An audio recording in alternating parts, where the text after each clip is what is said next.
Hey everyone, today I'm here with my friend Dr. Elisa Song of Healthy Kids, Happy Kids. We are talking cold and flu season and your kids. So we all know when the winter hits, it can get a little scary. So I'm here to talk with Dr. Song today about preventative measures that you can take to help prevent all of the sickness. Yeah, absolutely. I am a holistic integrated pediatrician. So what that means is that I integrate conventional medicine with homeopathy, herbal medicine, nutritional guidance, essential oils, acupressure points. So there's so much we can do from a natural standpoint to keep our immune system strong, keep our kids' immune system strong, prevent illnesses, and if they do get sick, help them get over it faster, right? To try, if you can, avoid unnecessary antibiotics. Of course, they may be needed at times, but there's so much we can do. And so as we think about the cold and flu season, I mean, there are just some common sense measures. It's not always about taking a pill or supplement. We really need to think about, let's look at our lifestyles. Everyone knows washing hands, right? But of course, kids have more hand to face and hand to mouth behavior.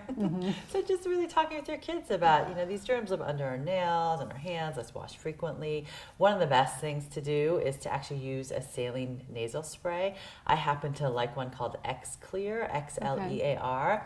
That has saline and some xylitol. Xylitol has actually been found to kill strep. It can kill viruses. And so when we are exposed to a cold or flu germ, those bugs get into our nasal passages and they start to multiply. And they take a while to colonize, usually maybe about 24 to 48 hours, which is why, let's say if you sneezed on me and had a cold, I don't fall sick immediately. It takes a day or two, right?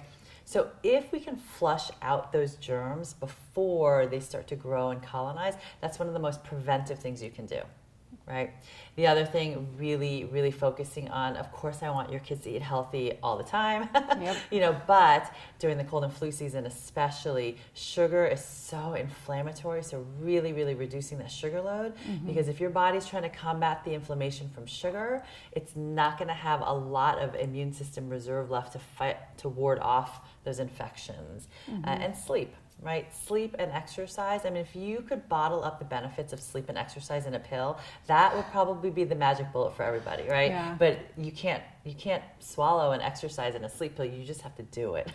So prioritizing those. And then parents always ask me, well, are there some supplements that might help? And there are definitely a lot of supplements. We know the power of fermented foods. There have actually been studies looking at kimchi, which I don't just love kimchi because I'm Korean, right? I love kimchi because of all of its therapeutic benefits. And it doesn't just, all those fermented foods like yogurt and kefir and kombucha, miso, sauerkraut, every culture has some sort of fermented food. Of course, we know that they help to get in all those good gut bugs, those probiotics, but kimchi was actually found to kill the H1N1 flu virus. Oh, wow. Right? So that's a great, just a spoonful of kimchi a day. Now, not all kids like fermented foods yet. Right, and I say yet because you want to keep on trying, right? Don't give up, right? You want to keep going. It can take 40 or 50 times sometimes to try a food to actually like it and your brain to think it tastes good. But there are probiotics that you can take in powder or chewable or capsule form. And there are actually a couple of different strains of probiotics that have been found to reduce the frequency and severity of flus and colds in the wintertime.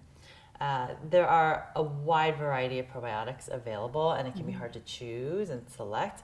I can actually, if you want, I can give your listeners, I have a really easy infographic guide to choosing your child's probiotic with some guidelines, right? Because with probiotics, I really care about the quality. And there's so many out there. There's so many out there. It's and hard I don't want you just buying that tasty little chewable that really only has a few different strains and maybe 1 million colonies. So there are some guidelines. As far as the 2 strains go, there's one probiotic that carries those that I recommend to my patients, and that's by Metagenics. And they have one called Meta Kids Probiotic. Okay. So that's a chewable one. It's grape flavored and kids love it. It also comes in a powder form for babies. I mean, you can give probiotics to even infants that aren't chewing yet. So probiotics for sure. Vitamin D is a must, right? The vast majority of kids and adults are vitamin D deficient or insufficient. And we know vitamin D has such powerful roles in supporting our immune system and our brain too, right? You know, a lot of us, when our kids go to school, we want them to feel that they can succeed in school, right? Maybe they have some anxiety, or maybe they're having trouble focusing and paying attention. Vitamin D is really supportive of that. Vitamin D actually also helps our body produce a particular protein. It's called cathelicidin that kills germs. So we want to make sure, and I have rarely come across a kid who has adequate vitamin D levels. And I don't. So is that true? Even, you know, does it depend on location? If you live in a sunny place versus? No, I mean, I live in the Bay Area, right by San Francisco, California. Apart from the summer when it's foggy, right? Yeah. We have a lot of sun year round. But even in the middle of summer, I live on the peninsula, lots of sunshine year round, and I will measure kids in the middle of summer. They're out swimming, playing basketball, at camps all day, and they're still not optimal. Yeah. The normal range for vitamin D typically is listed as between 20 and, let's say, 100 for most labs, and a lot of kids are in the 20s, 30s range. And I would like kids to be ideally in the 60 to 80 range. So most kids do need some extra supplementation with vitamin D3. That's really easy to find. It comes in typically a tasteless drop of oil. So that's another supplement that I recommend. And then fish oils, your omega-3 essential fatty acids. We know, I mentioned the sugar creating inflammation, but the more that we can reduce inflammation with omega-3 essential fatty acids, the more we can support their immune systems. And you could also, of course, eat fatty fish. You know, I think eating your salmon and, you know, your sea bass and getting in some wild fish, right? That's not going to be as full of mercury and other contaminants is a great way to get omega-3s into your child, and hopefully your kids like fish. But apart from that, taking an omega-3 essential fatty supplement is good. You want to make sure that you use a really high quality brand that tests for impurities, tests for mercury, tests for pesticides, tests for all the contaminants and pollutants that can be found in the waters. And there are several brands that I really like. Nordic Naturals is very easy to find, at Whole Foods, on Amazon.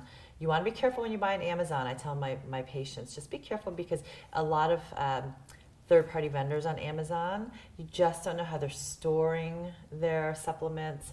You don't know necessarily if, I've had some patients notice that the expiration dates were a little scratched off, and sometimes the supplement is not as full as it should be. So you just want to be careful. I typically like to buy from, if a company has a store on Amazon, then I'll buy from them, because I know that they have good quality controls with that. For instance, Metagenics does have an Amazon store. So those are some lifestyle changes we can make, some supplements. And then if your child does start to get some sniffles, or you see that glassy-eyed look, or their scratchy throat, and you know, all right, tomorrow they're probably going to wake up with something, right? Or that night, in the middle of the night, they're going to have a fever.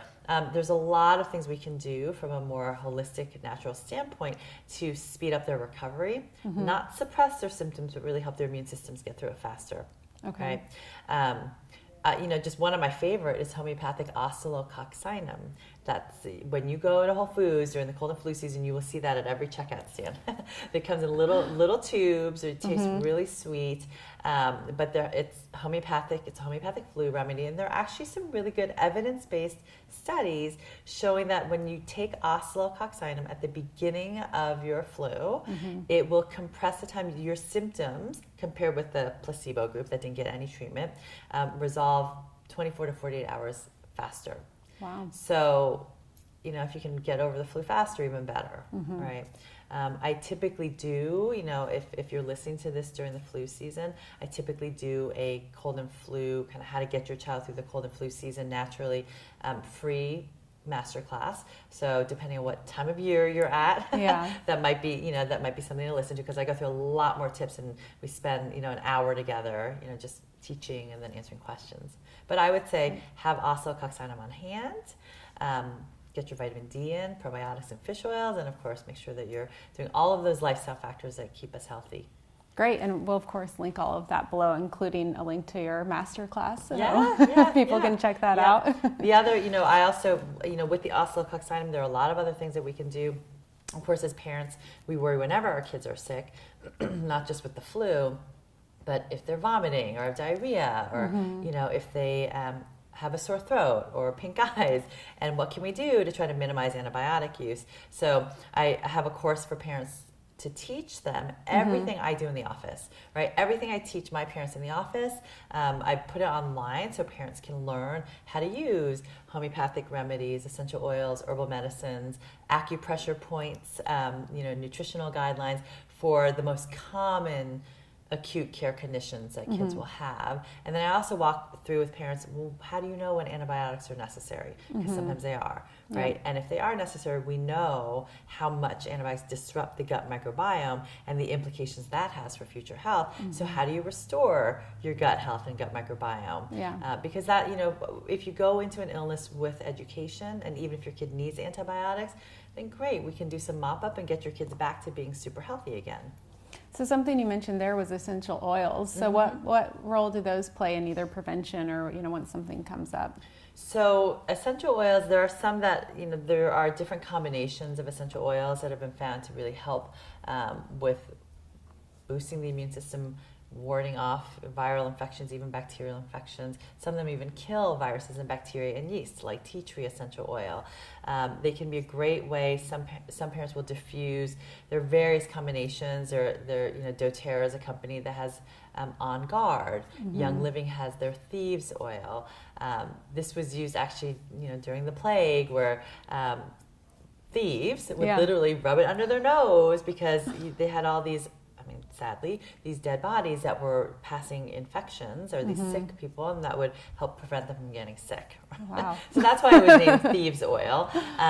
But you can diffuse Thieves Oil. I actually have it running often in my office during the cold and flu season, or after I see a kid who's been kind of coughing and snotty nose everywhere, I'll diffuse it in the room, or I'll apply some on my wrist and smell it. You do want to be careful. Typically, I don't use essential oils for kids younger than about 6 months of age. And then the stronger ones like eucalyptus, peppermint, all the minty, strong essential oils, they can be really irritating to kids' airway passages. Okay. So then I would avoid those until they're older. Some essential oils, if you're a nursing mom, peppermint can sometimes decrease your milk production. So you just want to have some guidance. Essential oils are so popular among my mamas, but they really are therapeutic, and they really do affect how your body and your immune system and your hormones may be working, which is why they're so powerful. But they're not just things that smell good and relax. They can really have that therapeutic benefit, or sometimes unintended effects. So just go in with a little knowledge, but they absolutely play a role. And I love to teach parents how to use essential oils right on acupressure points. Oh, right? Interesting. Yeah. So you can use, like, lavender actually has anti-inflammatory benefits. It has some anti-infective benefits. And of course, it's so calming and relaxing. And when you're sick, when your child's sick, right? They're going to be anxious, they're going to be grumpy, they're not feeling well, they have pain. So one of the points that you can use that can be really good to boost the immune system and also help get out the infections is the large intestine 4, which is right here on the back, in the web space between your thumb and your index finger, right? And so then you can just massage that point and just put a drop of lavender essential oil, which is a very, very safe essential oil. It's the first one that I will use for babies. And then just massage that point. So that way you're helping them therapeutically, because we're hugging our kids when they're sick, and we're touching them, and we might be massaging them. So we might as well do something that's also going to benefit them.